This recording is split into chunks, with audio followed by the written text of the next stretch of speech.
your fire, baby, let me dance to your love. I wanna feel your fire burn, rising from the flames. Baptize only to burn again. Let me dance in the rhythm of your flame.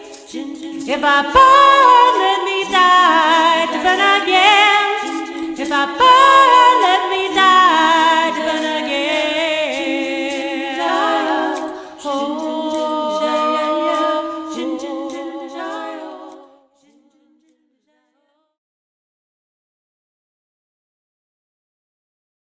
And welcome to Get Lit on the CCN phenomenal platform. And today, my co-host, Rebecca Hahn, cannot be with us, but we are being gifted with my new guest here. This is Tamara Jonason. Hello. And for those of you who saw the blurbs that I put out on the social network, I invited Tamara. She has a professional background in ballet, and we came to meet each other several years ago and began to bring our dance worlds together. And I came strongly from an improvisational background. Tamara came from a very professional technical background, but both of us were looking to merge the worlds. And so today we're hoping that in our conversations that we can address some of the awarenesses that we have when we think about life as a dance. And also throughout the show, we have always invited callers, and beginning with this show today, callers are welcome at any time to call in if you're feeling inspired or you have a question or you just want to join the conversation. That information will be put up on the screen, and you just dial in and use the ID number that is up there. So welcoming Tamara Jonason, I'm going to ask Tamara to just share a little bit of her background so that you know who you're having a visit with today. Hello. My journey started obviously before I even came to this planet, as we all have. My healing arts platform started about 2 when I found myself singing and dancing at the retirement center across the street from my mother's home. It was my birthday and they couldn't find this little 2-year-old, and they went across the street and I was sharing a little joy and laughter with all of them.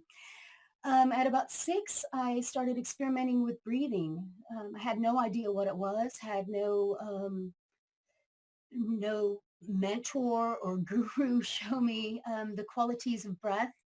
But from a young age, I started playing with breath and pranayama. And by the time I was 11, I started experiencing classes with my father, and did a journey from there on out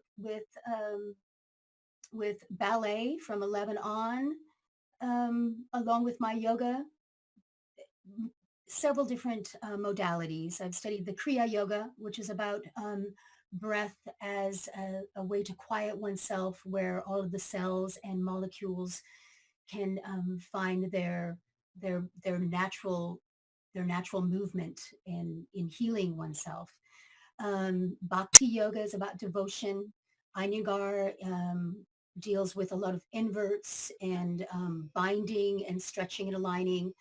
And Kundalini deals with a particular breath called the breath of fire,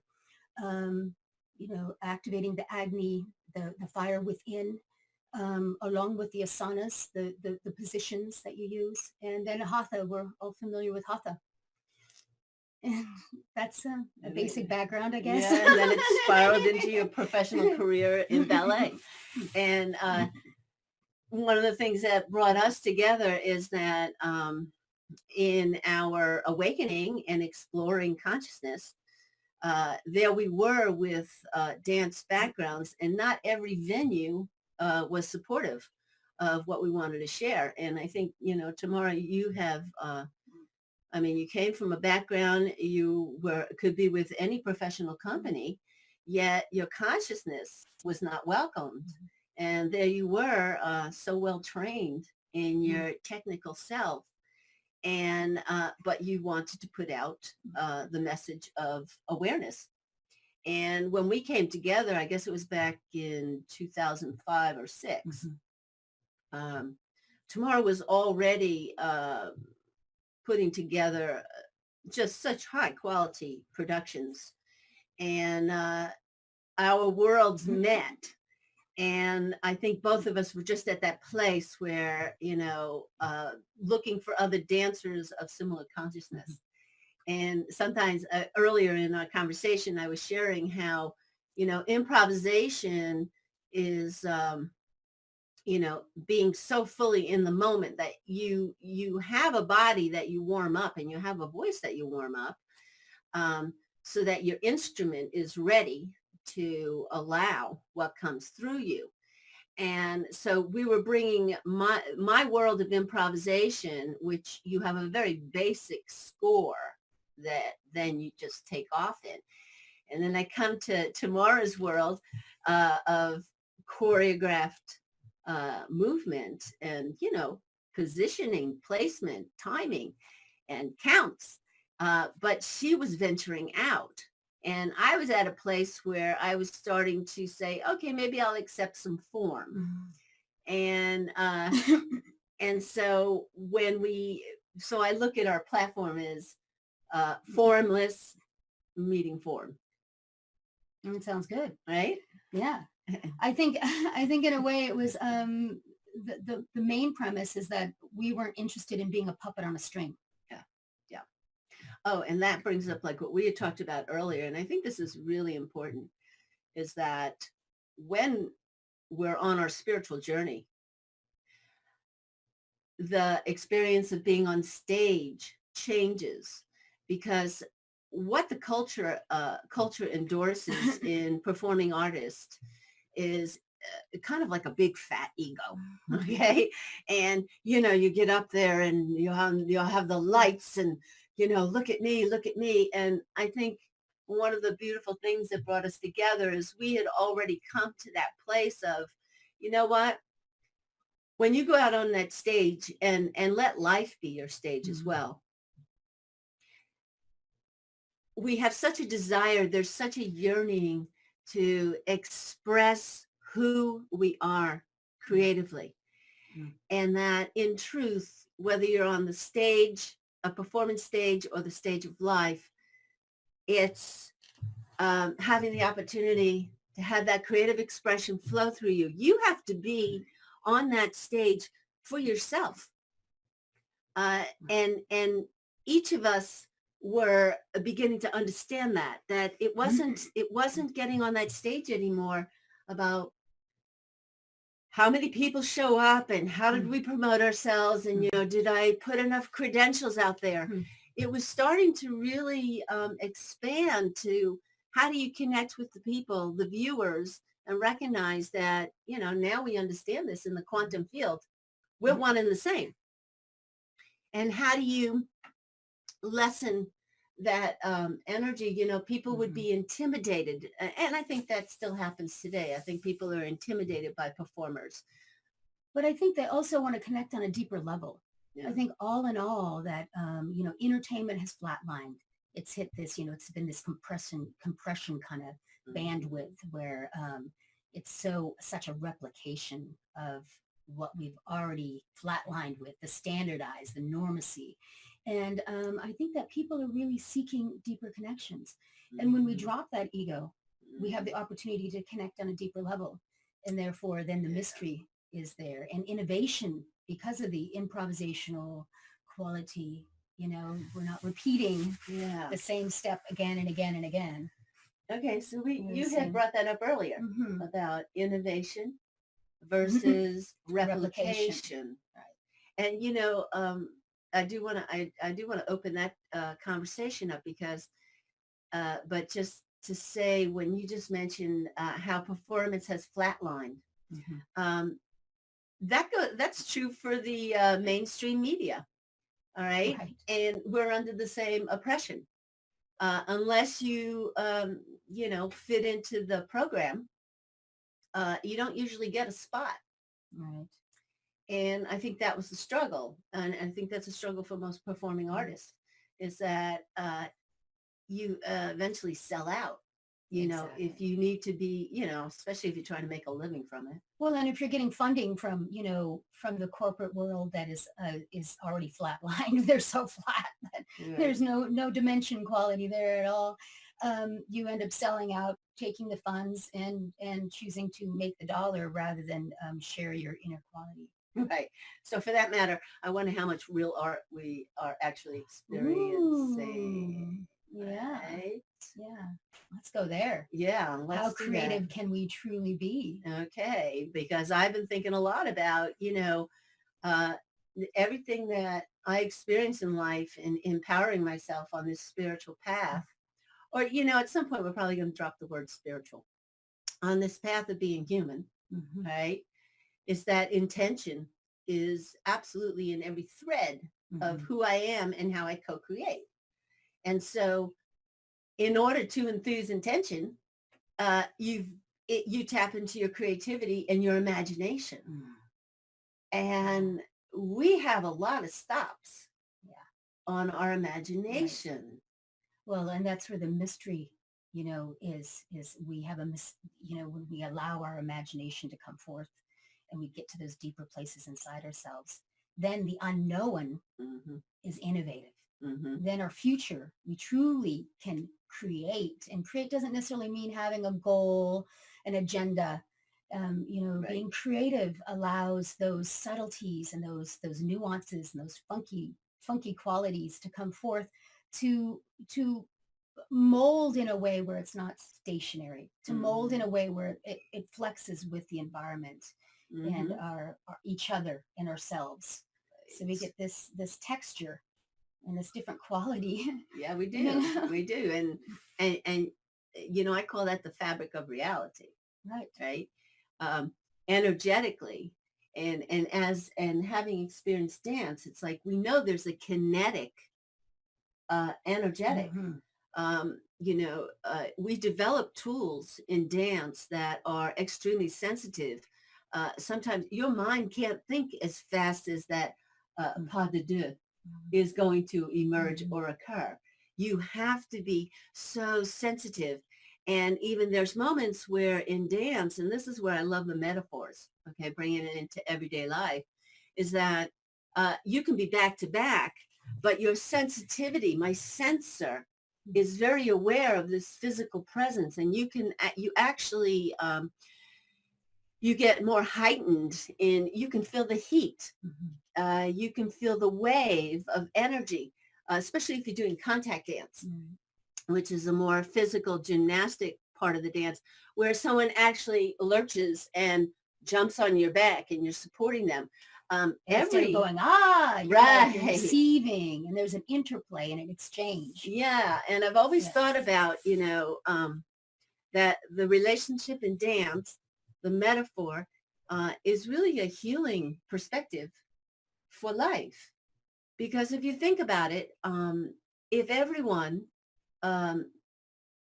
was allowing their bodies to be warmed up, recognizing this is the instrument, okay? And we encouraged our bodies to go into all different kinds of space, right? Right there, the metaphor is, one, you're taking your power because you're commanding space, right? You're allowing yourself to take space, be in it, and expansion. I mean, it only goes to follow that our consciousness will follow that expansion. Right.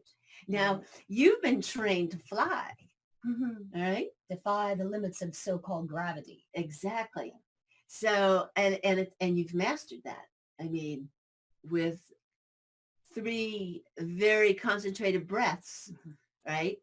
And a lift. Look at the expansion. I mean, you've been, you've traveled before our very eyes. And to me, the consciousness has to follow. Absolutely. Right? This kind of reminds me of when we're talking about the metaphor of life, dance as a metaphor to life, or the looking at the correlation. Somebody was talking about a cello that was found, and this cello hadn't been played in like 30 years. It was 30, 50 years, something like that. And one gentleman asked the gentleman who purchased this cello that had been sitting and said, so how does it sound? And his response is like, I don't know. It's been sitting for 30 years. It's going to take time for it to warm up. And so the energy of that being has to play and warm up that instrument so it can fully express itself and be the dynamicism it is. So in life, we think about that, even taking 5 minutes in the morning to have a breath and reaching to the heavens and down to the earth and, melding the two and having that interplay and,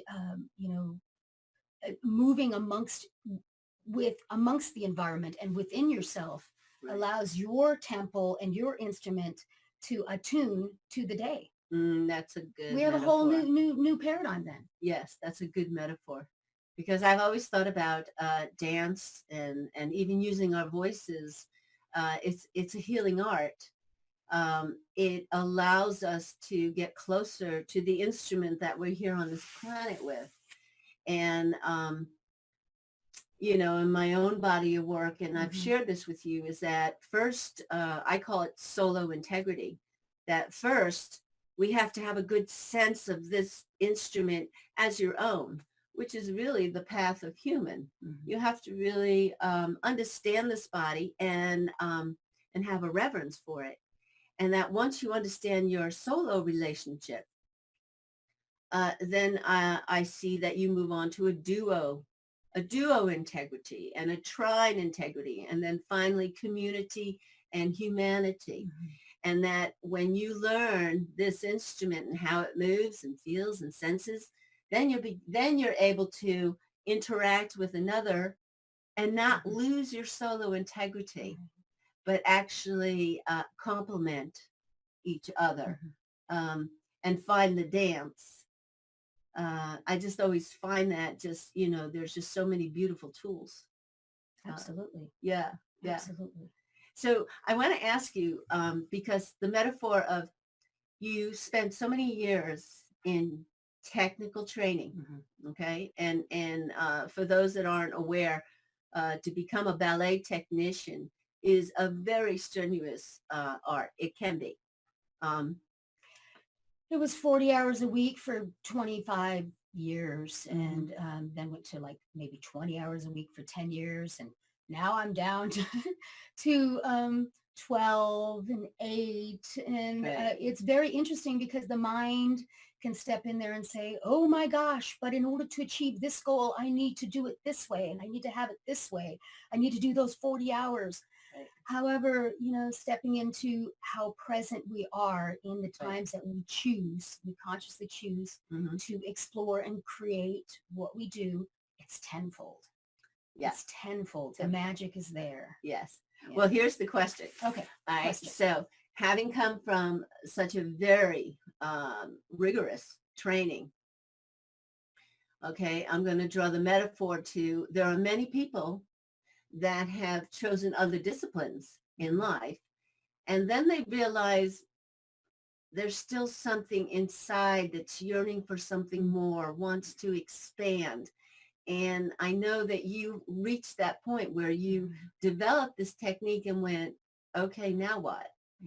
And I wonder if you could speak to where in your training did you begin to want to bust it out? Okay, when did you bust out classical ballet? Well, even through those years of training and all those years of dancing and performing, I was still trying to bust it out. I was kind of a Jackie Chan dancer before Jackie Chan was really Jackie Chan, out there in the world. I was feeling the need to move my body off the wall and then into the space. I just didn't have necessarily the tools or the instructors to nurture that. So then here we are working, and I'm still in my box, my classical training discipline box, and feeling comfortable, so to speak, in that box. Right. And it was after about 12 productions, then I noticed it was flatlining for me. The last time was in Tulsa, and it was wonderful choreography by a wonderful choreographer. Enjoyed her very much. She was at Tulsa Ballet for 12 years, Megan Miller. She put together a beautiful piece that we performed, enjoyed it. And after the show, I just felt what I had been feeling for the last 10 years, that it wasn't going deep enough. And part of that, it wasn't the choreography itself. It was the whole consciousness around it. We were doing it in the same pattern, the same replicated pattern, even though it was new choreography. We were doing it in the same replicated pattern that made me feel tight and uncomfortable. So it was really at that point that started looking at different ways of expressing and how to tap into other nuances that were in the moment. Okay, so you've set up the platform, just like many people. It can be any kind of box, right? It can be how you're raising your family, how you're educating your children, your diet. Absolutely. All right, so you come to this box and you've got to change it. Now you explored in what you call progressive ballet. And I have experienced that with you. And you started to bust out in the sense that, would you say that you started to take in more other dance techniques, or did you just kind of get funky on your own and change up the... It really comes down to listening. Yeah. It was listening deeper within myself so that those different rhythms were allowed, or those different tones, or that different feeling was allowed by my own head. Right. I had to allow myself to allow myself to experience, rather than keeping the matrix construct in the brain of how I thought it should be. Okay, so, and even I know that ballet for the longest time, the face. The ballet face. and bring in that more of a theatrical tone, which is what you had to also create a bridge. It was like, you didn't have to look so serious anymore. I mean, think about it. It's because I let my hair down, darling. No more bun. No more bun. Right. That's pulling your scalp apart. Here we thought it was a box and it was a bun. But I think, again, here we go. Here's the metaphors. Think about the kind of positions we've all participated in. And you could take for a moment, what's the face that went with the program? Right? We all had faces. Like, even if you watch traditional news reporters, not only do they have a face, but they have that fluctuation, right. That voice. They deliver the news in the same riff. Right. And tonight we, but have you seen, there's a predictable melody. So I guess this is a good opportunity for those of you that haven't necessarily explored in dance and theater. You're just as vulnerable to wearing these faces and wearing movements. So you could take a moment to identify. All right, let's say you work at the computer. Have you ever stopped? I guess this is the opportunity to call, they call it selfies. What's your computer face? And then while you're working it in social network in Facebook, what kind of a face is going with that program? Or the moment you sit and it's time to address yet another paying of the bill. What? Right? Right. I mean, those are boxes. Right. We have physical boxes. Like when you go into the grocery store, there's physical boxes. Now, I, on the other hand, will bust out into a song and dance in the grocery store because it gets so excruciatingly suffocating for me. It's like, man, I want a lot more movement and laughter when I pick up my produce. Right. Happy lettuce. Do the carrot dance. But the grape dance. Yes, the grape dance. Well, I even got. Now, wouldn't that be sweet? We walk into a grocery Yeah. store and everybody is Oh, celebrating the yeah. way they pick up their food, and it becomes a song and a dance and Right. it's sweet little moments, and people walk in and they're just overjoyed, and Yeah. all those molecules permeate. We have tons of happy cells before we even eat the food. Right. And then you've got a cart with wheels. You know, I mean, this is where artists will go into those environments, just like what we're sharing with you right now, and go, oh my gosh, I've got to bring the grocery store to the stage. We really have to make a comment on the grocery store. And the next thing you know, we're in a tutu and we're going across the stage with a shopping cart and stretching. And This is great. I right? got to use this material. Is that okay? Yeah. This will be our next production. Yeah. We'll do a video and put it up on YouTube.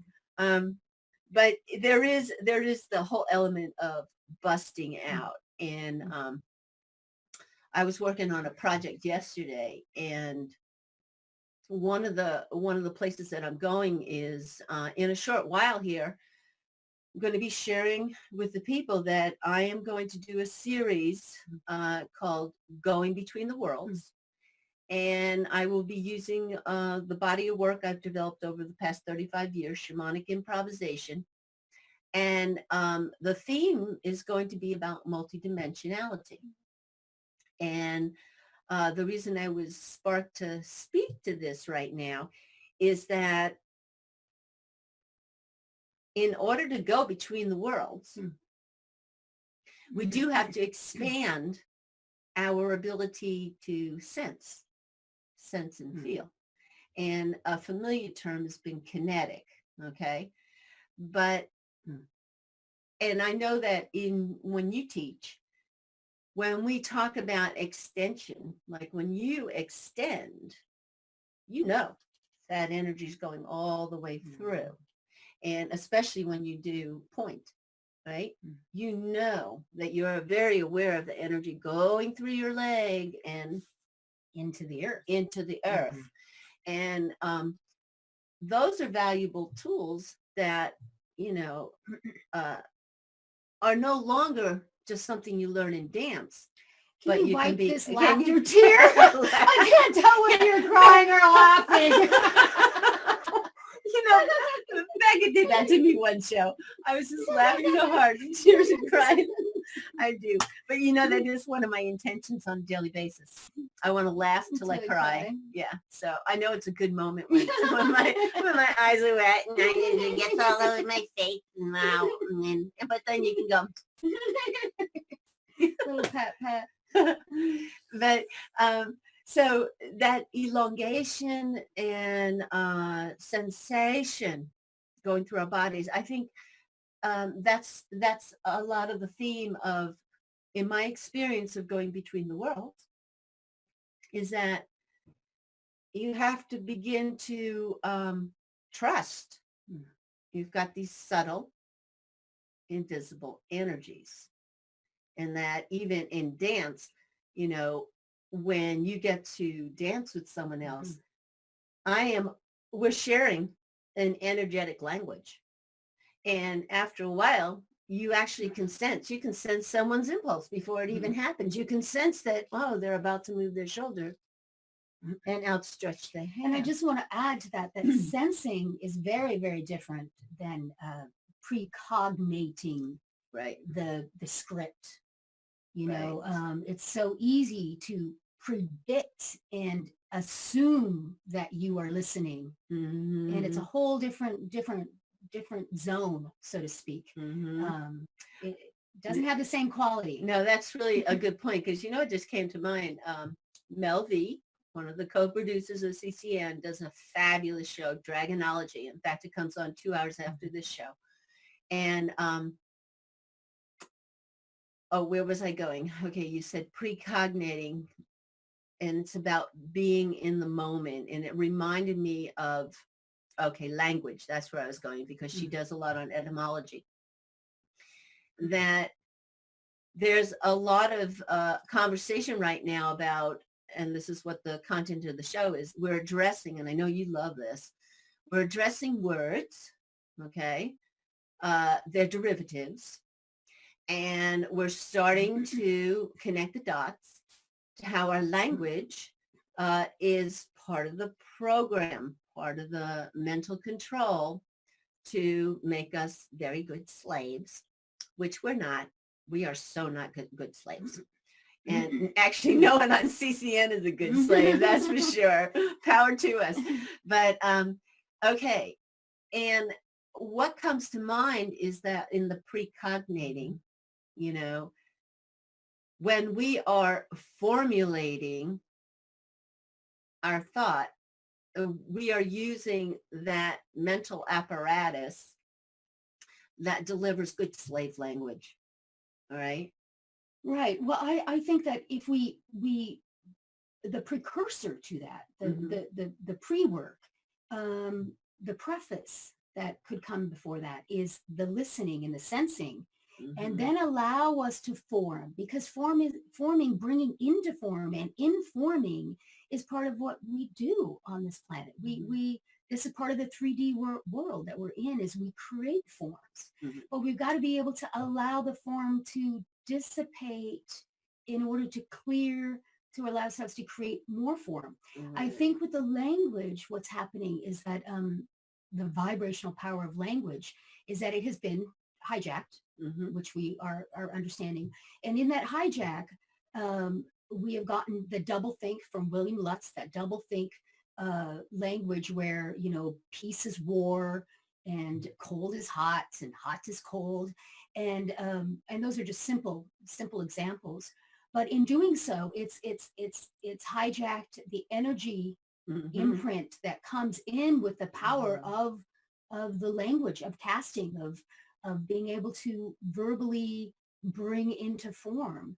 And so it has hijacked our reality. It has gone into that level. Yes. So the more we can find those sound, symbol, the phonemes relationship to our intent, we will then create a whole new reality, a whole new reality. Yeah, and all words are resonances. So they've been contrived resonances. Yeah. And that's why, like, if you go back to the body, and the body doesn't lie, and it's an intelligent organism. When you are feeling the sensations, that's what's telling us when someone's using language, is telling us that something's not right. You're not coming through correctly, or there's a hidden agenda. Right. And we're doing the non-consent stance on we choose not to reside there. Exactly. Yeah. And so again, if our body, right, is the intelligence that we are returning to and nurturing, then warming it up again, you know, as that instrument is really a necessary and divine act. Right. You know, because even if you warm up your face and you warm up your, you know, your mouth and you stretch, your sounds come out differently. Yeah. Sure. Yeah, because we're not all tight in that mask and that face. Yeah. You know, back to the whole language thing. I remember when I was my whole life going into libraries and even in schools. You know, this is back in the day where, you know, they weren't even agreeing that dinosaurs existed, you know, and all the fallacies that were taught in school. Well, we all know that truth. However, I would go into libraries and I would pick up books and I could trail through the writing. I could feel when it was edited in a way that the truth was so manipulated. And I could find the books that had this genuine truth, but I ended up trailing the energetic quality to the author. And I could feel the quality of the author and their authenticity. Our authenticity, was just so phenomenal. You know, the power of words definitely does create our paradigm. Yes, it does. Yes, it does. Being aware of that really can transform our world if we choose as conscious beings to embrace a language that really emulates what our oneness is truly about. I think that's instead of why, the industrial language. absolutely, absolutely. And I think that's what I love when I play with sounding, or we use gibberish, which is, it's not necessarily words, but I can express my emotional body. Like if I just go,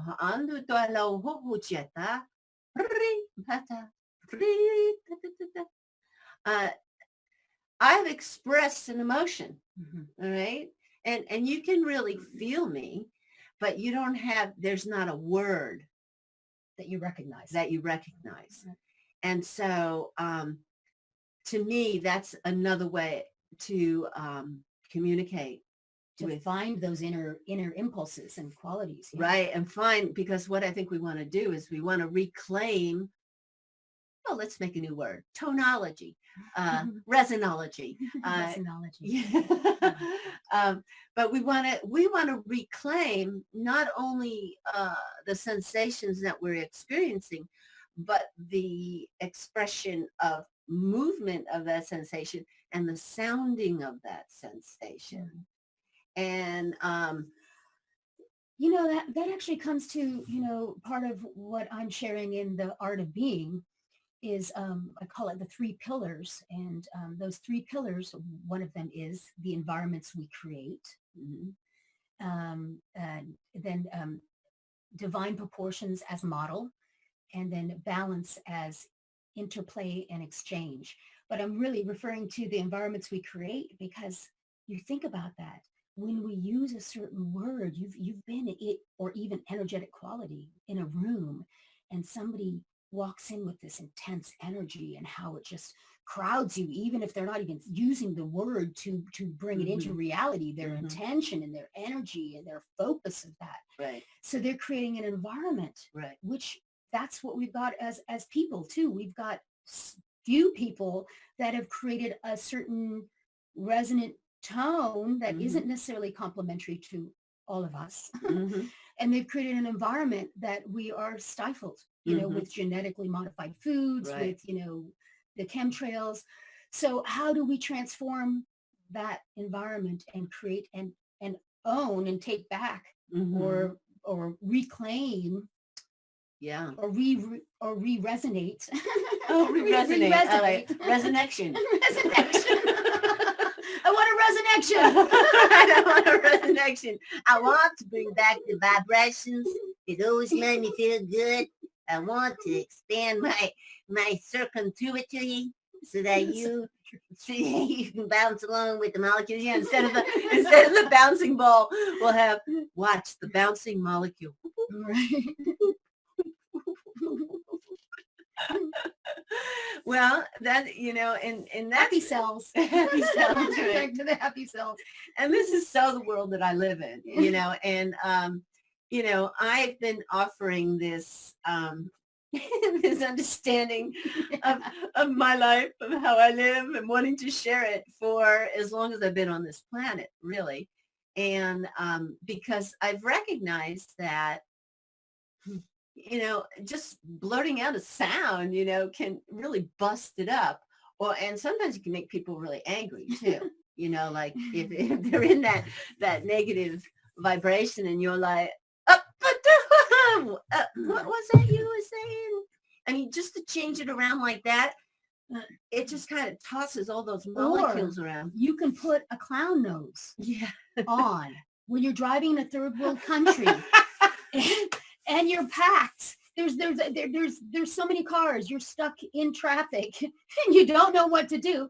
Put on a clown nose. It works. What country were we in? Nicaragua? I think so. Oh my gosh. Yeah, I used to carry a handy dandy clown nose. And whenever I would hit traffic, I would just become the driving entertainer. In fact, I found some of these old videos. I was thinking about putting them up again. And it's just like, as soon as you put that nose on, it's such a sacred prop.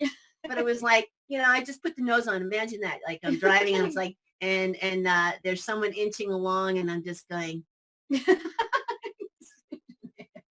hello. And you know what I did find out though in that moment? I found out that the clown nose was a universal cultural sign. Remember? for happiness, right? People were laughing. I mean, they really Yeah. they Oh, really yeah. got the clown, and it was like that was really It fun. was sweet. It Yeah, was really sweet. yeah. I need another clown nose. But yes. Okay, so I guess I still want to explore like going into that what I discussed earlier. We'll change the subject a little Okay. bit.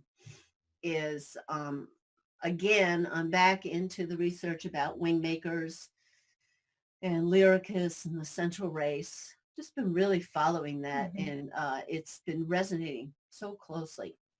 But one of the things that was shared in these readings is that, first of all, there's 4 major power components that are identified.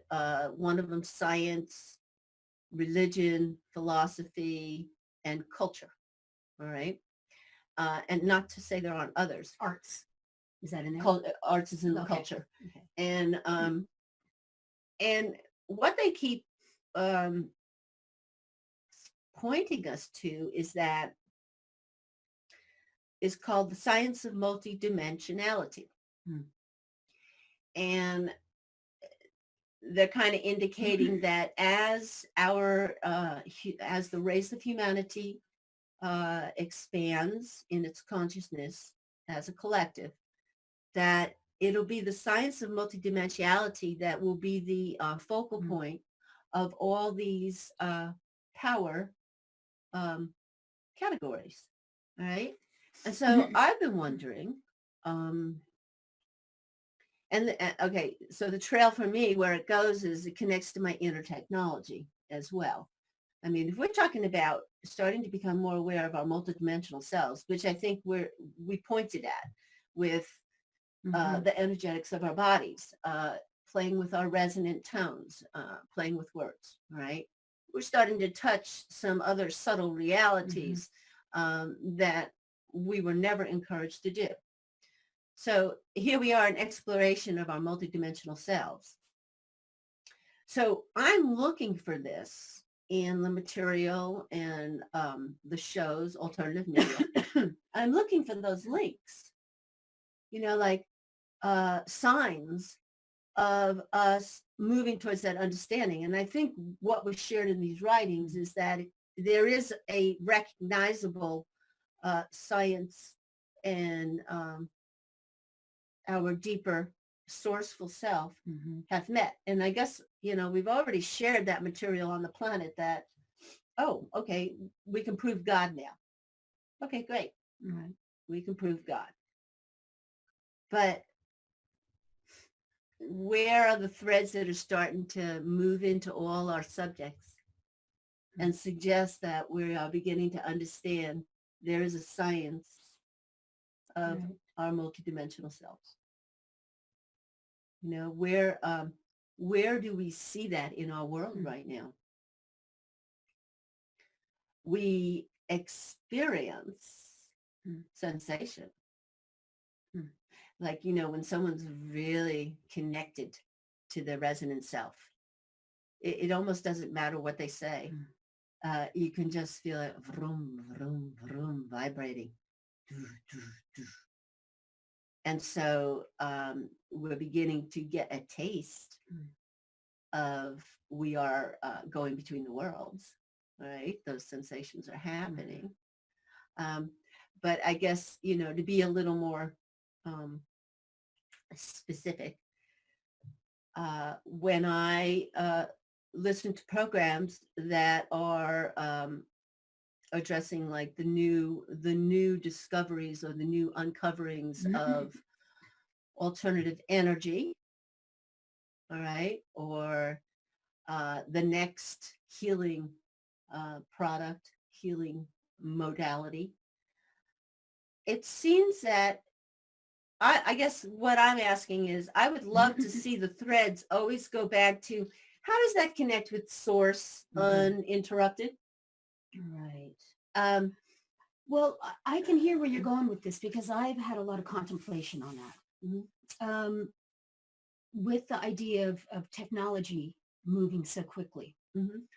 I see that it's very important for us to maintain the deeper connection from whence it came, from where it has come from, not putting it out there. Oh, just because we can, let's create this. Oh, now we've got moving holograms made out of barium and strontium that literally we can make a hologram and move that hologram with our hand.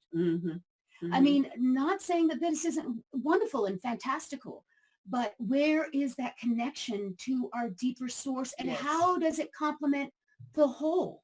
You know, the Ubuntu idea. How does it complement each individual and the whole of what we're trying to do? Okay, that's exactly where I wanted to go. I knew you were. I know. We just so connected.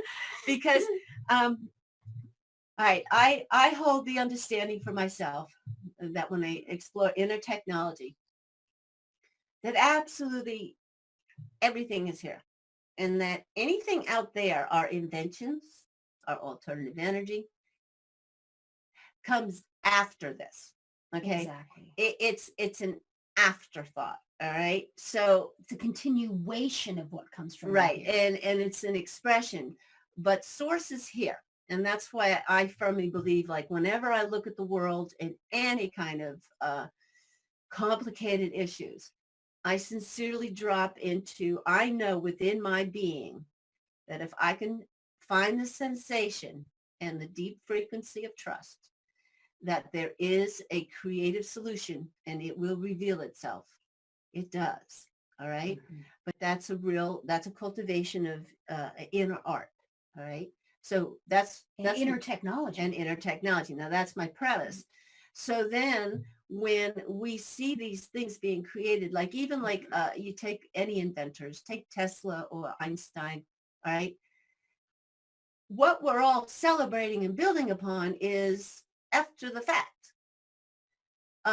It seems to me, and you know, I did those Tesla commercials and I was being funny, but I was also being truthful. It seems to me we would really want to understand, how did those beings access what, you know, what were they doing when these brilliant ideas came through?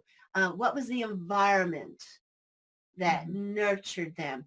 And so then what the thread I would love to see in our platforms is, when we're proposing this new innovative technology or way to move through the world, where and when did that brilliant seed occur to you? How did you access that? And I think that's the core, because I'm going to take a big jump here. See, I don't have Becca holding me down here. I can go everywhere. Okay, I'm going to jump to... All right, and let's see, I just lost my thought for a moment, but we're talking about that inner technology. Okay, I'm going to jump to the time when we talk about Atlantis, all right? Now, Atlantis is probably not the only civilization, but we are uncovering now that there were civilizations with absolute advanced technology. What we're also uncovering is that there was a misuse of that power and technology, okay? And my interpretation is that we put the cart before the horse. And I think we're teetering on that same place right now. We're putting all this new thought and this new technology. Now, granted, I'm not saying it's not beneficial and it doesn't do everything, but you've heard a lot of alternative energy inventors, and I always go back to Ralph Ring, and I know he did it in one of the shows or interviews, is that the technology is here, but the consciousness of the people isn't. And my concern is that thread of divine origin, divine source intelligence.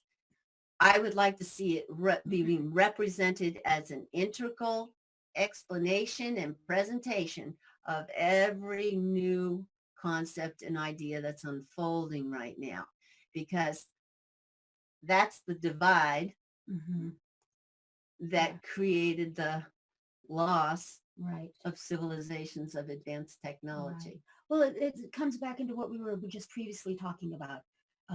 Just because a technology advancement has these views of being productive, Mhm. producing something, doesn't necessarily mean that it's in line with our our conscious evolution. Mhm. So what Right. I'm hearing is that what you're looking to see how those that are on this conscious path about bringing something new, that are internally connected to source, Mhm. and in that line of bringing forth something new and innovative into this new world that we're looking at choosing to create, um, that they maintain that thread, that Mhm. connectivity thread. Mhm. So here's what I'm hearing with that is I'm hearing that for those of us that are consciously aware, Mhm. to allow that vibration to be even more potent, Mhm.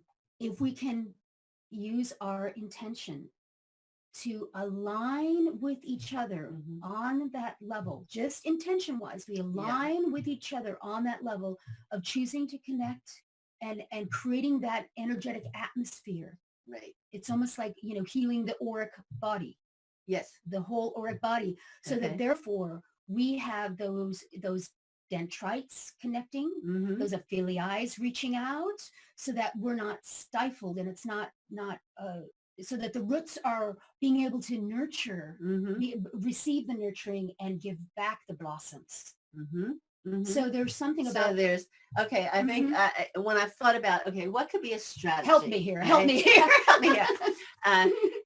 Well, you spoke to it. I mean, I think intention is it. I think in some way, But we've also got to consent to choose to align that way yes, across the planet. okay, well, that's what I'm saying is I think collectively, I think what these readings are suggesting is that we need to consent that there's a multidimensional science Mhm. that is connecting all of us.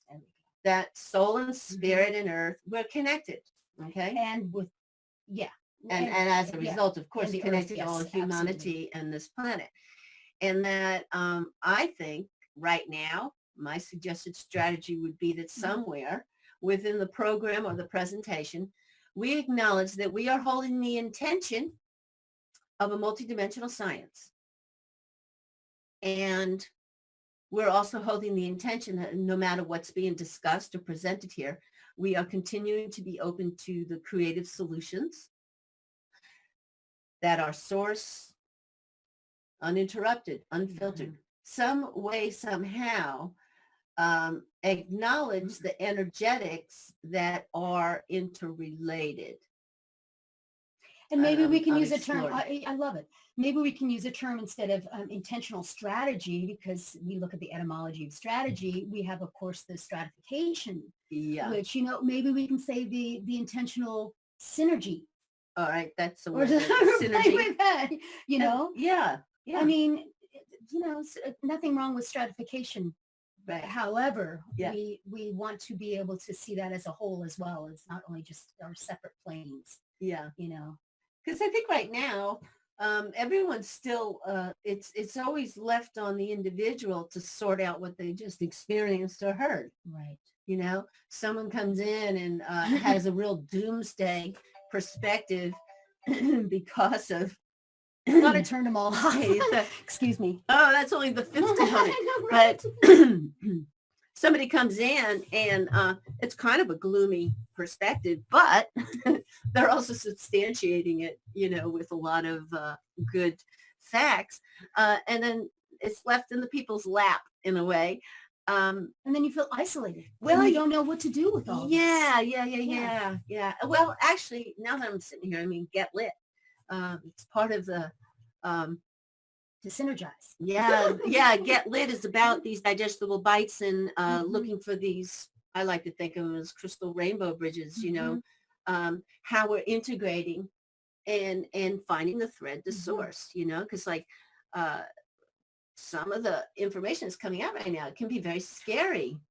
And so kind of breaking it down, Well, talking about scary, Yeah. it's so easy, with what has been happening recently this last, whatever week and month, dealing with Baltimore and dealing with the Walmart closures and, of course, people Yeah. looking to find the truth because it's so masked.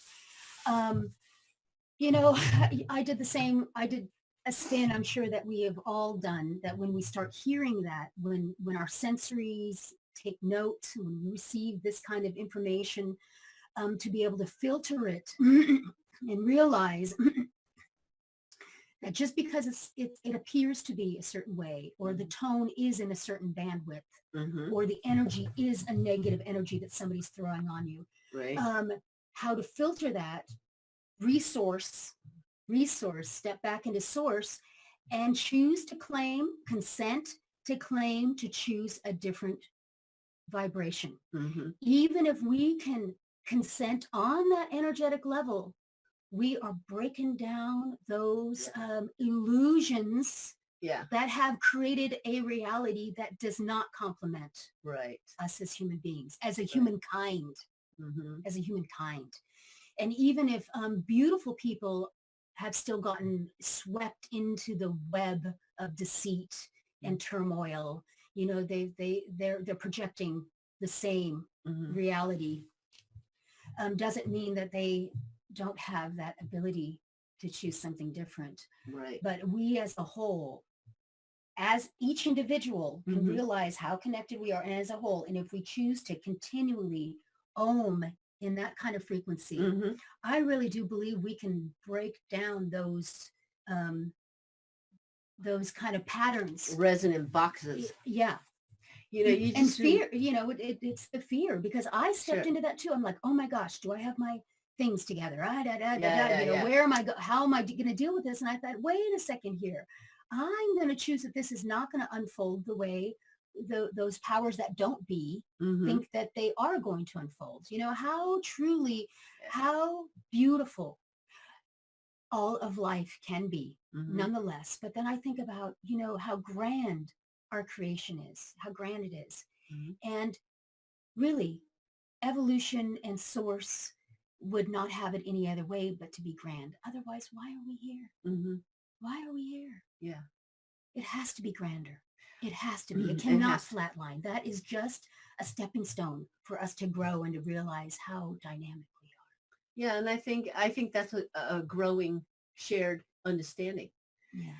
But I had a thought. This is that you just reminded me of. Okay, so I was thinking about this the other day, and I was like, well, if we've been so influenced, okay, we've been influenced by perspectives, right? And now we're finally going, well, wait a minute, this whole matrix is a joke. It's staged. It's pre-planned. It's stale. Well, it's very stale. And, but we're still using the language. All right. We're still using the language, and we're still using points of reference. And I thought, oh, wait a minute. One of the points of reference that we seem to collectively accept is that most of the population is asleep. And I stopped to think about that. And I thought, we're putting them to sleep. Well, oh, no, but I stopped and I thought, wait a minute now. If you really drop inside your heart, right, you go into your deeper self. And I said, is most of the population asleep? And I started to realize that isn't what's resonating in my heart. I mean, I have a very expanded hopefulness for the planet, and it's connected to humanity. And I started to think about this, and I thought, you know what? This whole perspective needs to be examined. We need to, I started thinking, I need to stop thinking that people are asleep and start recognizing, wait a second, who's telling us those people are asleep? Then I followed the rabbit hole, down the rabbit hole, and this is where I went. Even those of us that feel that know we're doing the best we can to bring information to the people and, and support all these new changes, I think we are still susceptible to holding an assessment of people's consciousness according to our perspective. And some of our perspective is we go, people wake up. Okay. How do you know people are waking up, and what are you determining that by? And we're determining it by how many likes you get in Facebook. All right. How many people share my post. We are looking outside, how many people show up for a protest, come to a meeting. And I think that's all part of the screwed up matrix. And we seem to get on our platform, we're sharing all this brilliant information, and we know in our hearts, this is our contribution to change the world. And then we're going out and going, where is everybody? Why aren't they showing up the way I think they should show up, so that I can add them to the number of people that are awakened? And interesting. And it's based on the matrix that we're determining this. But if you go into your hearts, everybody knows there's a movement happening on this planet, right? And I think we're pretty connected on, we're doing this as a humanity, right? I think that's a really good one to chew on. Start looking at it and going, people are awake. I can feel them. I'm going to continue to do my part. My information's here for anybody out there who wants to come find it and get off that podium of wake up, people. We got to make a change, people. The change is happening. Enthuse that. Enthuse that. Now, don't stop doing your work. Right. But don't get complacent. Yeah, don't get complacent. Well, with what you're talking about, you're I'm just going to put it in another language again. Yeah, absolutely. Yeah. But reiterate it into another way of sharing, is that you said how our perspective, about using our perspective, formulates our worldview.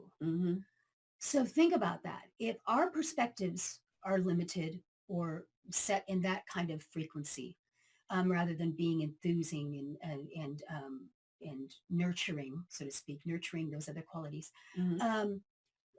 they put into form our worldview, how we view the world. So by our perspective, we are literally stamping a stamp on how we choose this beautiful world should evolve, right? Or is evolving, or we're limiting it by our perspective.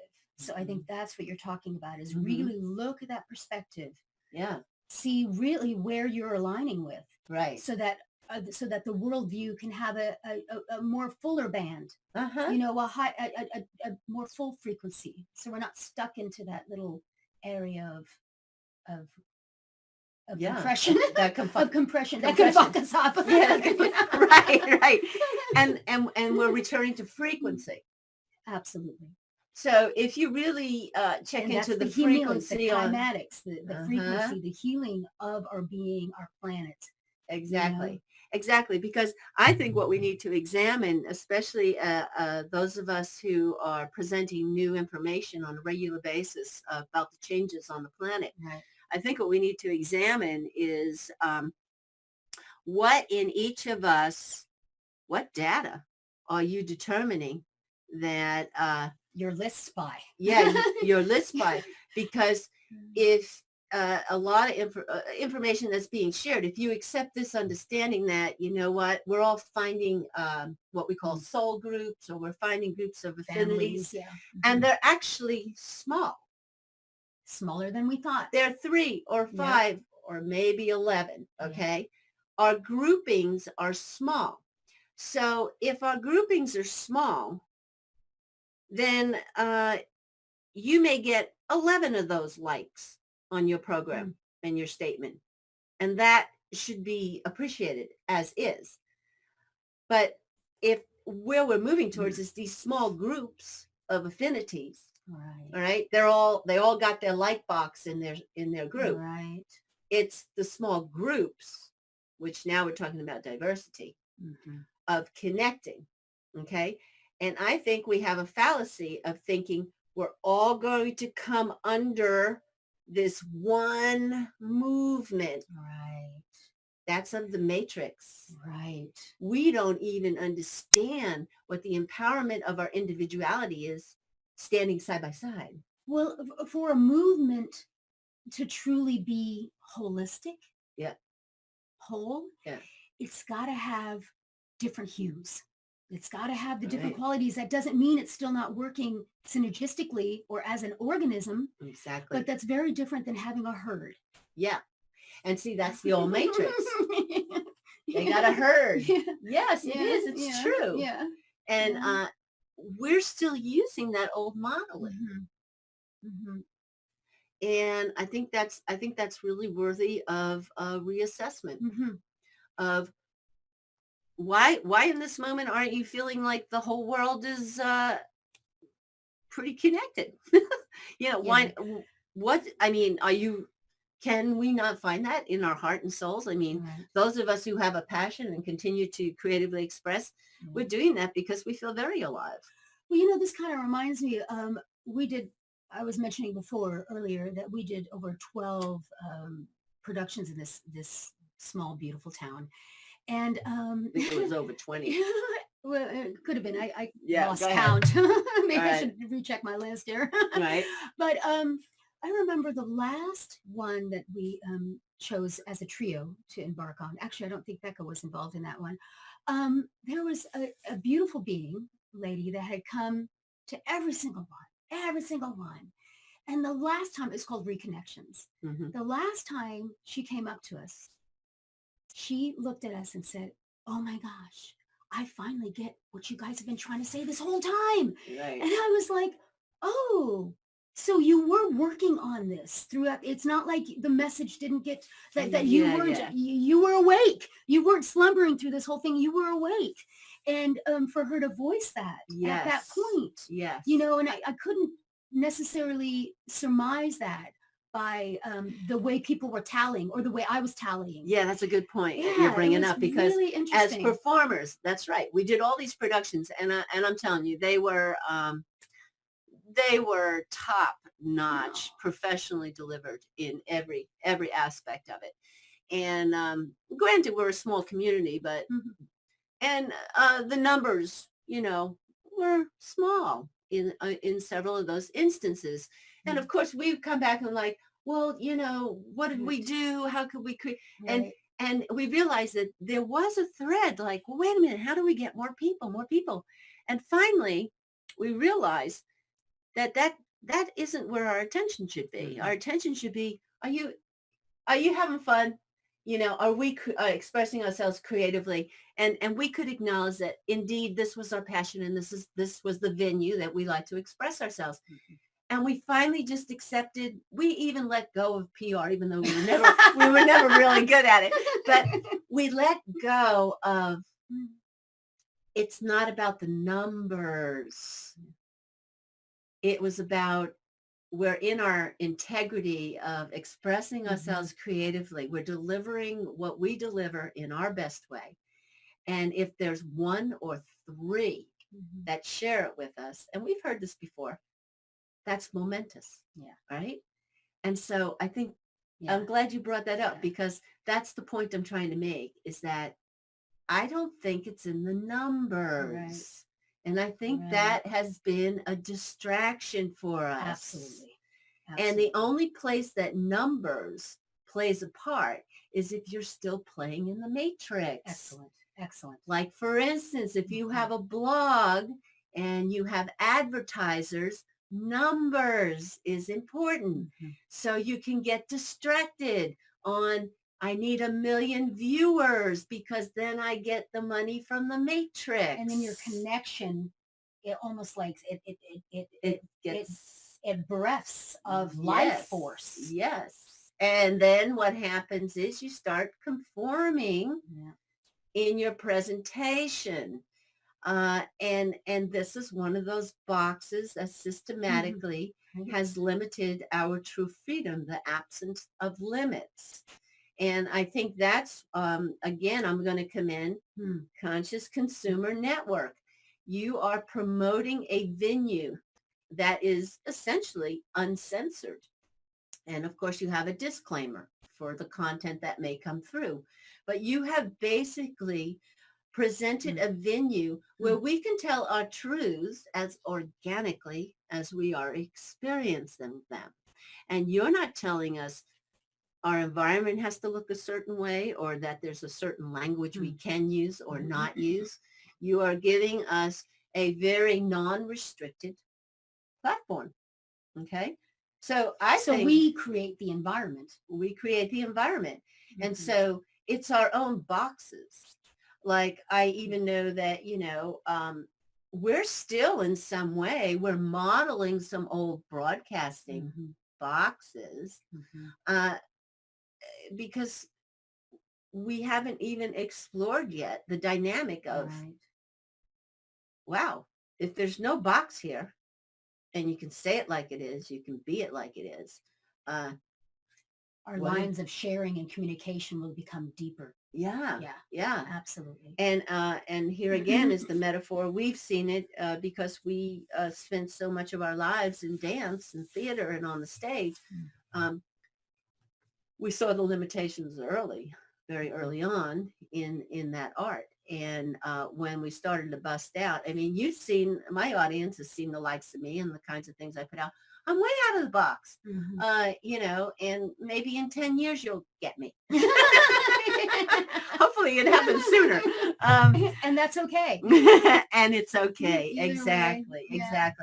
But like, I've been so out of the box. I really, really had to come back to my deeper truth and passion and knowing this is a real stream that moves through me.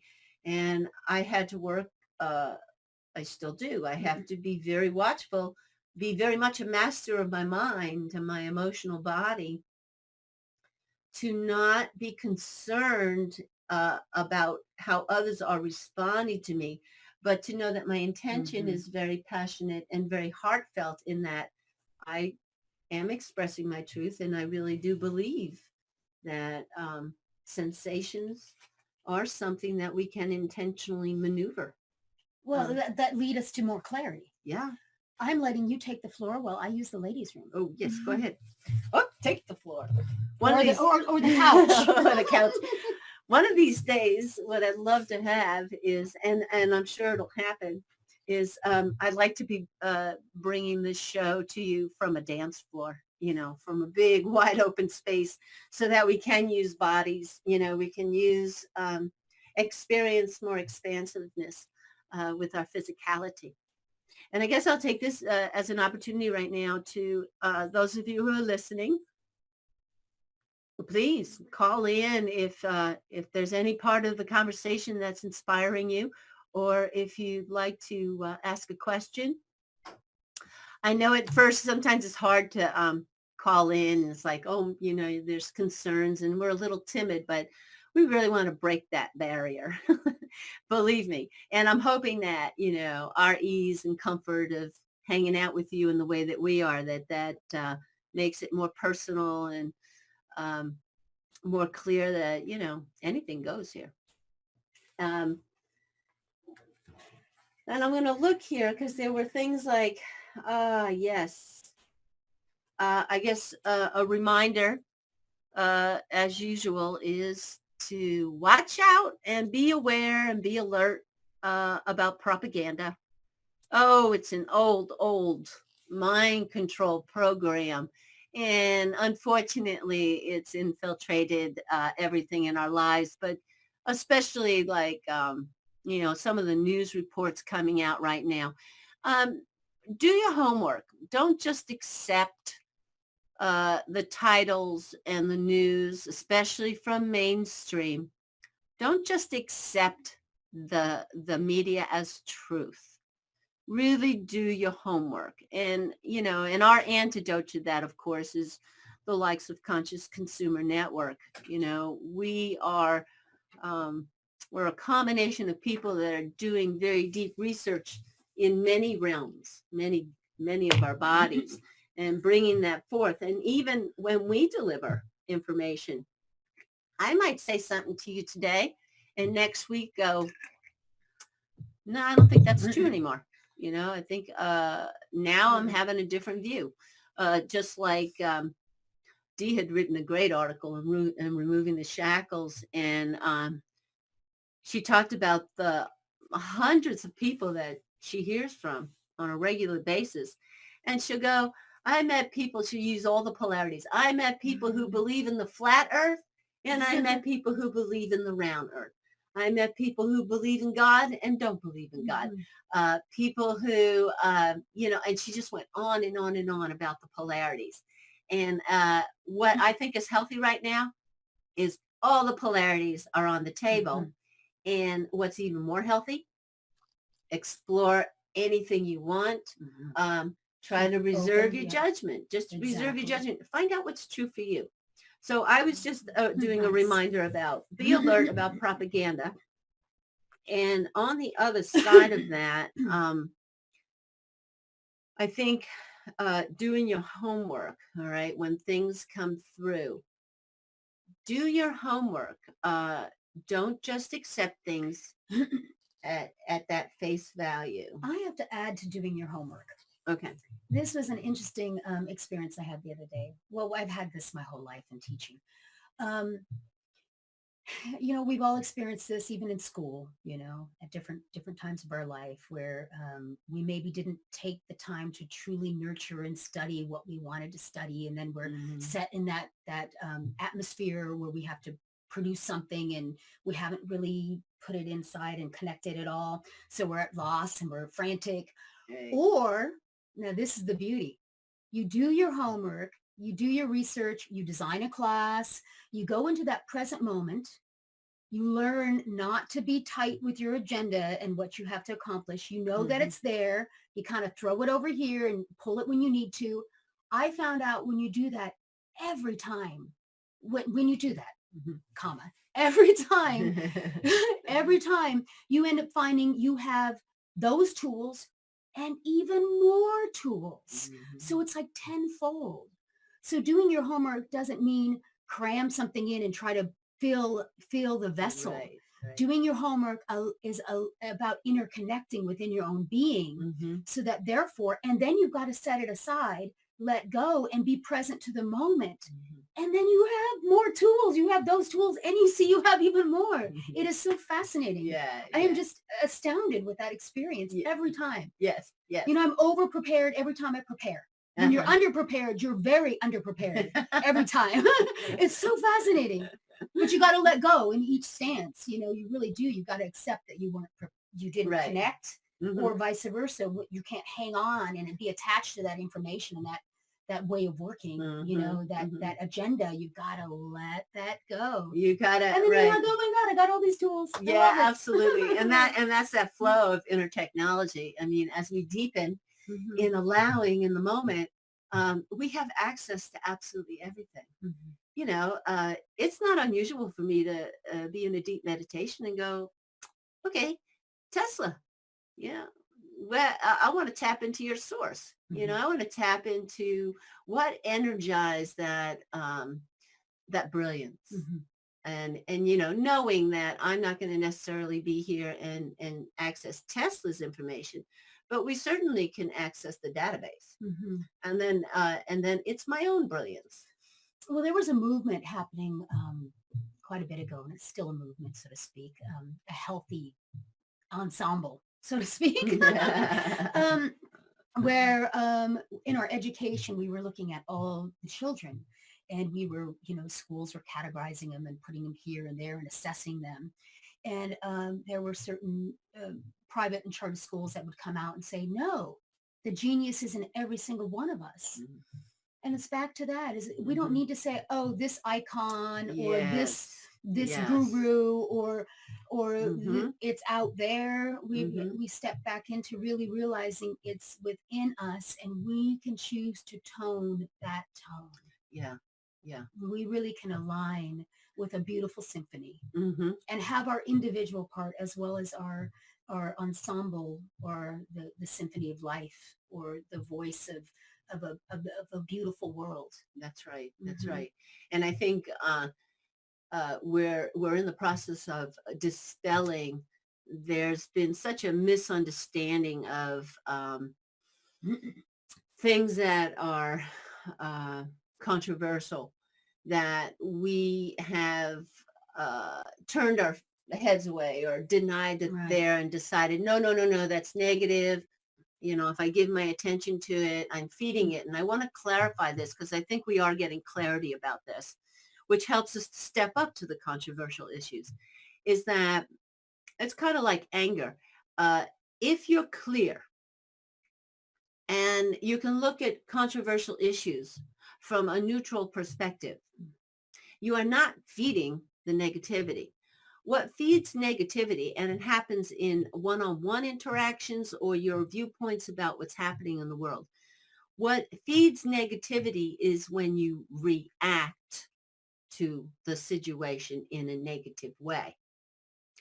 But if you want to be face to face with what's going on in Baltimore, for instance, uh, and you're not being negative about it, but you're looking at it as a responsible other citizen and assessing what's going on and continuing to intend creative solutions to what is needed for the situation, you are not feeding negativity. So if the things in the world that look dark, and they're ugly and for all kinds of reasons, when we embrace that in our forgiving selves and our deeper connected selves, um, just holding it from that place actually helps it to lighten up and become less dense. So I'm hoping that that kind of clarity, because it has stopped a lot of people from giving their attention to important things because they feel, no, no, no, I'm going to feed it. And it's like, no, no, no. Giving our attention to controversial things helps us to recognize that maybe there's something each one of us can do, and that's how we'll change our world. Well, what Blue is talking about reminds me of a beautiful commercial that CCN has, and I don't know how often they run it, but The guitar player. no. Oh, Yes, that one. I Yes, love that and they one. go into everybody gently helping each other and people opening the doors, or is that another Oh, one? that's another one. Yeah. Oh my gosh, the commercials on CCN just touch my heart I know. every time, and they remind me Yeah. that we are that truth and that caring and that kindness, that human kindness is within us.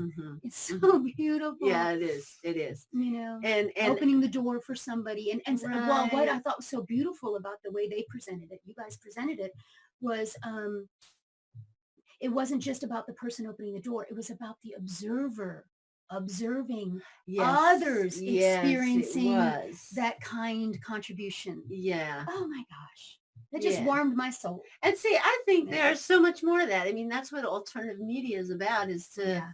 we need, let's present the real image of who we are. And we're beautiful beings. It's just plain and simple. And there aren't that many of us that are creating harm. There really aren't that many of us creating harm. And I think that's what we're trying to flush out in the world. And that's why I spoke to, I think it's healthier for us to recognize that we're an awakened humanity and we are gaining momentum. I mean, people who are in their passion in their heart, I believe, can honestly sense we're in the lead. There is a momentum.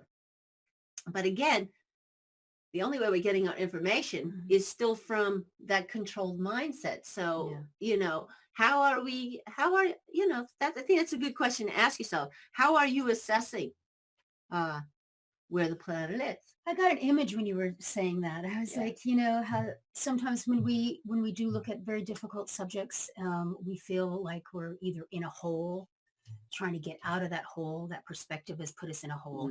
And there might be one of those from our perspective at that time, the whole perspective. I Right. mean whole, Hole, not Whole, Right. that there's maybe one awakened being on the top pulling the ones that are still trying to find their way up. Yeah, And right, then I right. saw the image that I saw was, there's now it's changing where we have more awakened beings up on the top Yeah. helping Yeah. helping us get through the dark perspective that we feel like we're trapped in. Yeah, You totally. can see this whole, Totally. Right. whole different And just view flip than it being around. lost in the hole. Right. Yeah, of late, That's sweet. yeah, that is really sweet. Of late, you know, Becca had said, I lived such a sequestered life, and it's like, wait a minute, I do you. We're in the internet. But what I have felt, and it's an organic impulse. It's like I really feel and desire connecting with other people. And I think Becca brought this up, and we've never really gone into it, but I've been chewing on it a lot. And she kind of referred to kind of putting me in that category too, of we're kind of elite. We're an elitist group. And I had to really stop and think about this because I know she wasn't laying a judgment or anything. She was just really identifying it. And she was saying that, those of us who have carved out our lives and we're dedicated to flushing out truths, we're very passionate about it and what have you. And she said, you're really in an elitist group. And I had to stop and look at that. And I realized that's what brought up this whole conversation earlier, is that, I identify my group or tribe as those of us, CCN. I identify with CCN, that we're doing a particular kind of exercise that has similarities in its collection of data and presentation. And therefore, I've identified it as a group.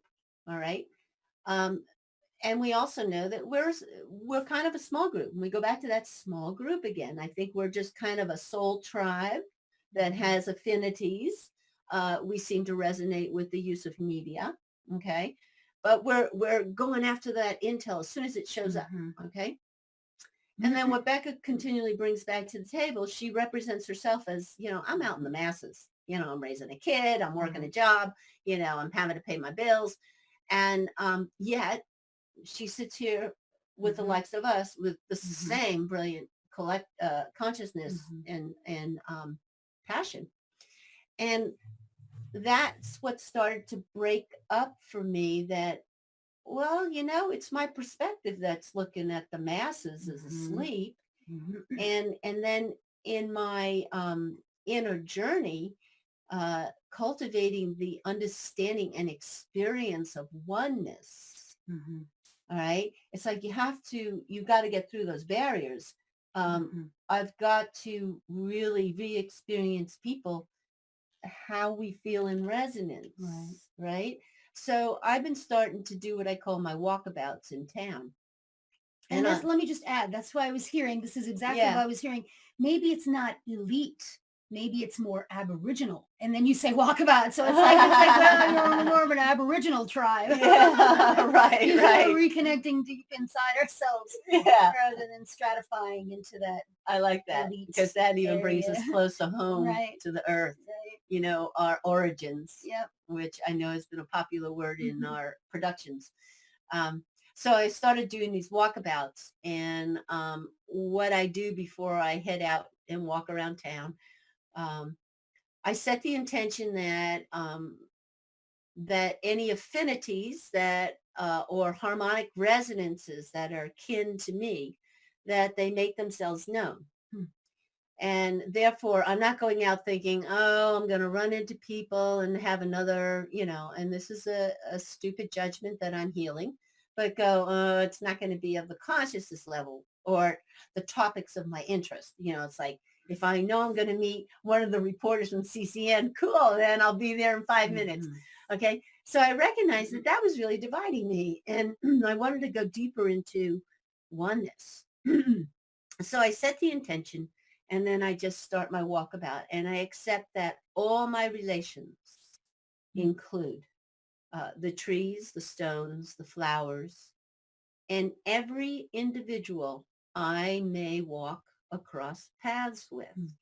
And I'm holding now that, no, there's a oneness, and it's the heart connection. And I needed to let go of my judgments of if we don't converse like this or converse like that. I just said, I'm going to trust the universe that the affinities and the harmonic resonance is there. And I'll tell you what, running this test on myself, every time, inevitably, I'll look at someone and, I have my own set of reasonings or facts that I thought were true, determining that, no, I don't know if we'll have a good conversation. And I'll tell you what, as soon as I let go of the facade, and I know you do this really well. Oh, yeah. Thank you. You do. I've always witnessed you just embrace people, knowing we are all potentially connected. And sure enough, there'll be a conversation about lucid dreaming. I mean, I was sitting in a cafe the other day, and I was just thinking about lucid dreaming, and two young guys, and they were slightly high on drinking beer, bust out in a conversation about lucid dreaming, and then just very spontaneously include me in their conversation, not knowing that only a moment ago it went through me. So I'm really encouraging myself to just go out, walk amongst all our relations, people, animals. Without your script. Without my script, exactly. And what I'm finding is, I also cultivate the 6 virtues of the heart: appreciation, forgiveness, compassion, humility, understanding, and courage. And what I'm finding is I'm starting to sense that the sensation and the resonance of source for me is actually a very compassionate energy. It's very soothing. It's very encompassing. And forgiveness, I'm finding that forgiveness is really needed in our interactions right now, because we've been so bombarded and with a dumbing down program that it's almost like every instance we have to be forgiving, forgiving of ourselves, forgiving that the conversation went that way, forgiving that the numbers isn't the way we're going to prove that we're connected, right? And so applying those heart virtues is really assisting me in letting go, letting go, letting go. And, sure enough, you connect with people. It's easy to find the heart. Yes. It just happens. And that totally reminds me about finding the heart and seeing the beauty in the everyday, not letting the flat line be a flat line because we're resonating a more full tone, so to speak. I was in the bank the other day, and I walked into the bank, and I was like, same, yeah. And I'm sitting there Can you develop that? Cubicle. I'm talking with this lady, and I look through the window to the other cubicle and to the other cubicle and to the other cubicle, and I see a person sitting there with another bank teller, and or loan officer, and I'm saying, same. And at that moment, I saw this beautiful trickle come down literally from the heavens. And it came down, and it was like kind of how water gets purified in the earth. And it came down, and I saw this one kind of purification thing just hover over, and then it goes through certain layers, and it just graced those beings in there, and it transformed the moment. Yeah. It was so sweet. And I really realized that we do find the spectacular in amongst whatever muck we're in. It depends on how we choose to perceive, navigate, listen, attune. Yes. And I think you just spoke so beautifully to our co-creator power, is that, yes, you can look at something and go, oh, whoa, this is way diminished energy. And in that same instance go, dear ones within me, would you please bring this up a few notches? Right. And I'll tell you, it doesn't take more than 1 or 3 breaths. And the next thing you know, something has transformed. And I think, part of our dumbing down is, we have been led so astray and distracted from allowing source to move through us. Right. This is our brilliance. Well, they talk in yoga, we talk about the our chakras as being the vortexes, and there's a column, and that column literally connects us to the earth and the heavens. And really, when we have a clear channel, we get a clear imprint, so to speak.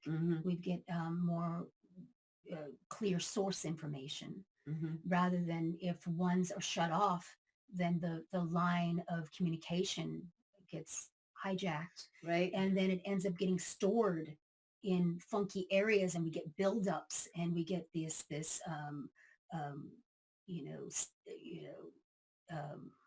excess or deficient situation where we feel like we're deprived from that energetic nurturing on a soul level or a food level or however mental level, or we get this excess in a buildup area where all that energy is getting stuck somewhere because we don't have that clear channel to align us and to really get the information from source. Right. And when we do, then we have arrived. Yeah.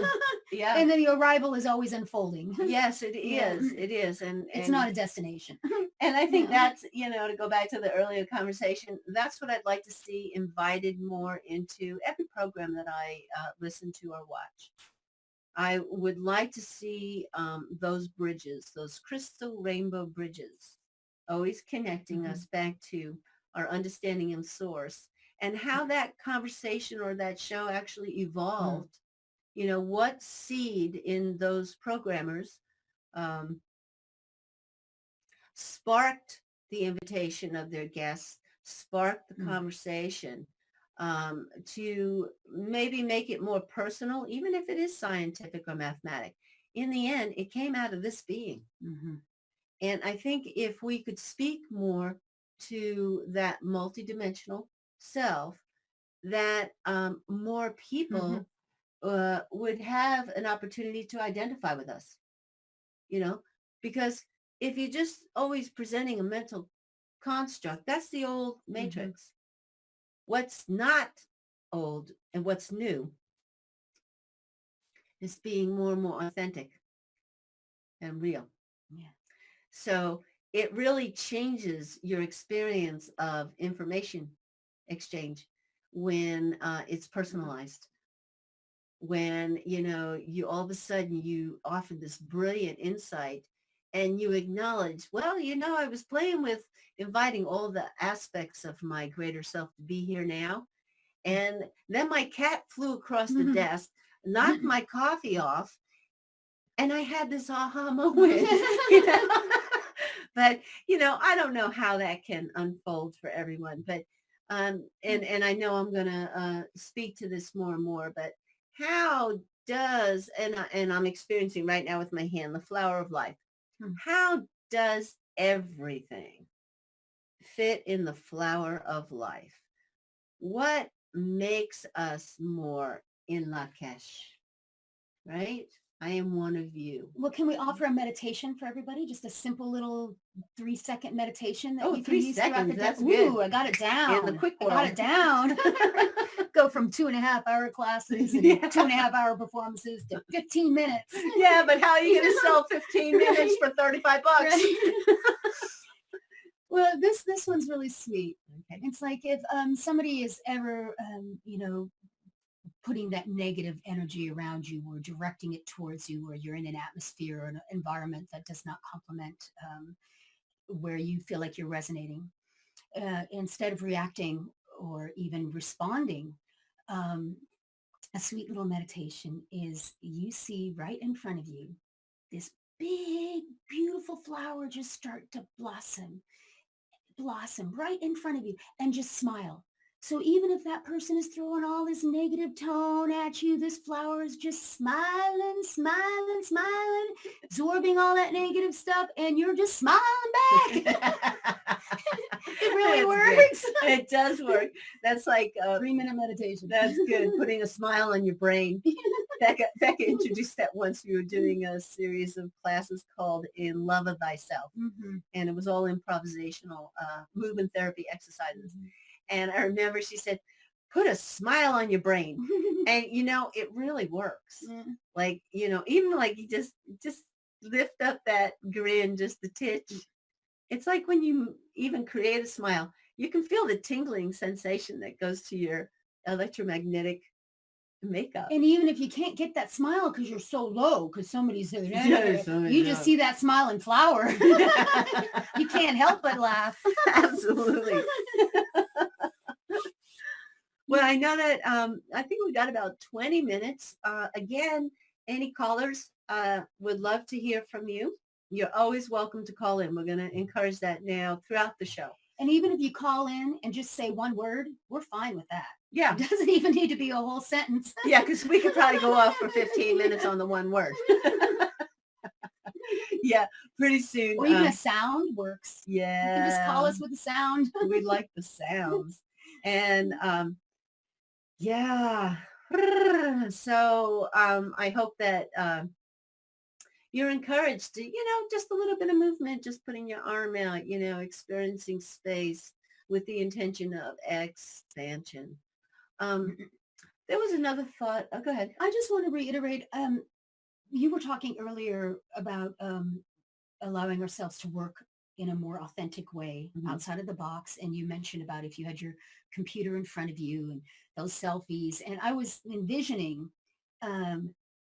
even if you sitting at your computer and you're all tired and you're working and you're over focused, to literally do those selfies, but do them in a very bizarre way. Yeah. Nothing you'd normally do. Maybe you put your head as low down to your legs as you can and your camera up there. Right. Or, maybe behind you while you're doing something strange or with your leg kicked up or under your desk. Yeah. Something different. Something different will break it up and allow you to feel something new. That's true. That's true. Like just taking a moment. Yeah, the new you. Is really you. Is really the old you. Yeah. But yeah, catching a snapshot of what your computer face might be. It could be a real, that could be a real breakthrough. This is me now. Yeah, right. This is me now. Totally. There was something earlier. I was trying to remember. There was another part to being watchful about propaganda. What was I thinking? Well, being watchful of propaganda takes me back to we are all trying to uncover the truth. Right. And sometimes we get wrapped into that swift circle of trying to uncover the truth. So we're back in the same box. Yeah. So we've got to be really careful. Kind of like using the same tools that created it. Yeah. So granted, we want to uncover the truth and we want to know, really how much we've been deceived and to what levels. We do want to understand that. However, if we go to that grain inside of us and realize it's got to be grander, then we start knowing that even if we are experiencing some discomfort and some things that don't seem to be right, don't over focus on that. Allow yourself to learn and grow. Keep open, like we were talking about, whether it's a flat earth or a round earth or this belief system or that. Keep open, but keep centered. And part of centered is balance. And balance is not fixed.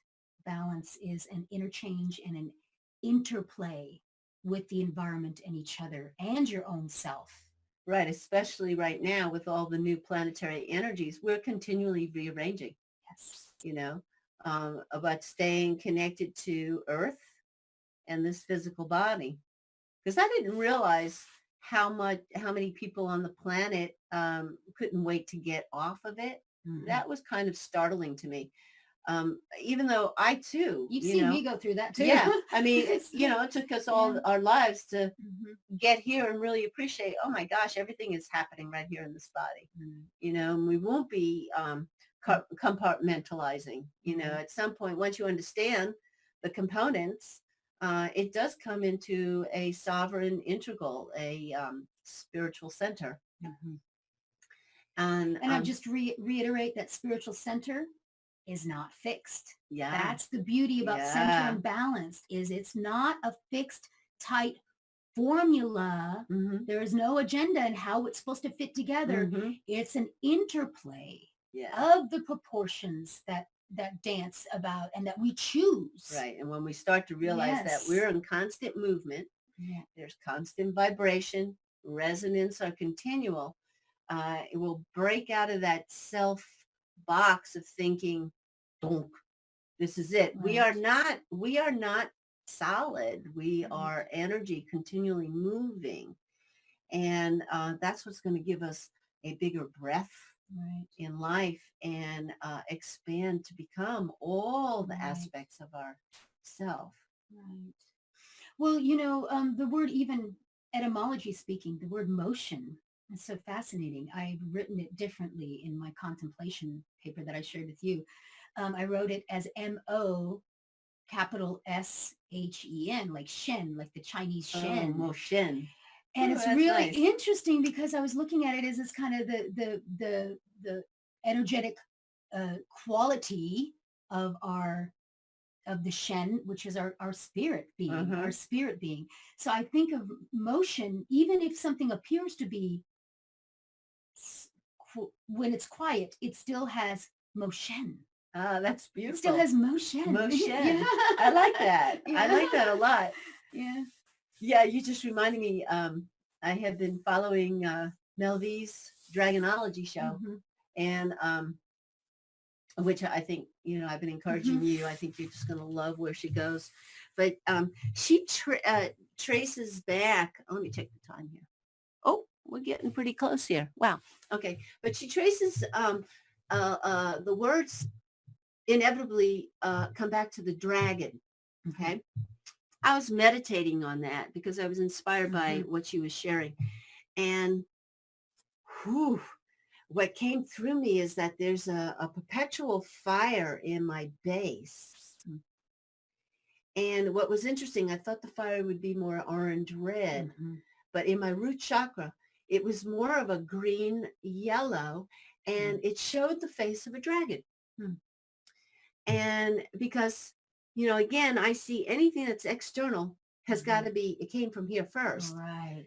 And I really, I don't know if I would even yet associate it with my sexuality, even though it's in my root chakra.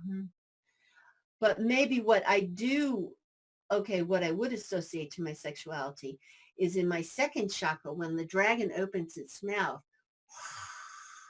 and lets out the fire, the second chakra finds that orange, red. I just really wanted to share that because it was interesting to experience the dragon in my root, and then all the etymology that Mel V is following. She just keeps tracing it back to the dragon. This is by no means a closed or ended conversation, but that just came to me when you were bringing up that great new word of motion. Right. Well, it's I like that. It's like, even though we choose to align with maybe, the way our phonemes are placed together into morphemes, which create our words and create our form. Granted, we can make choices on how clear we want that energetic line to be. Even the hacked version of our language still, as you said, has come from source. So regardless of how crazy anything may seem, exactly, the greaper picture is the oneness, evident. yes, Even in the muck, yes, even in the lies, even in it's permeate. Life and creation is greater exactly than anything we can be distracted by or be fearful of. I love, this is a beautiful place to start bringing the show to a close, because in the end, yes, when we deeply understand and embrace that the oneness and the creation, the force and the source is ever present in every aspect of what's Yeah. going on right now.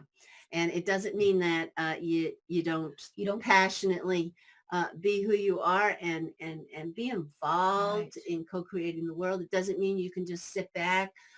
But if you do sit back, enjoy it, you know, be fully And present if to you're it. moved, be But if present you're to that. moved to act, absolutely. And I think, again, as a reminder towards the close of the show is um, rethink about whether you really need numbers to be as big as you are.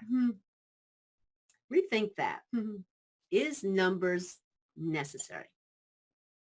Because in our hearts and our inner technology, we're already numbers. So this has been a great show with I've you. had a great time with you as well. Yeah. And definitely always with you. Great conversation. Yeah, so grateful. Yeah. And I hope we get the opportunity to do this some more. It would be All sweet. right. It would be sweet. So again, we want to thank all of you who've taken the time. We know it takes time to sit and join us. And again, please give us feedback on, we have the Get Lit Facebook page, and you've seen our emails up there, or at least, in fact, Tamara's email's been up there if you'd like to contact her. An absolutely amazing teacher and performer. So please let us know what your thoughts and feelings are. And again, thank you for coming to Conscious Consumer Network. This is an alternative media platform. Invite your friends. The programmers, the people on this platform are really, really digging deep to tell the truths and help us piece together what our real history might possibly be. And I made reference to Dragonology. That show goes on in 2 hours with Mel V. Outstanding, outstanding presentation. And again, thank you to our producers, Biggie and Mel V. You're awesome. Let's just keep on keeping on. So Thank you. Very grateful for your time and grateful for CCN. all right.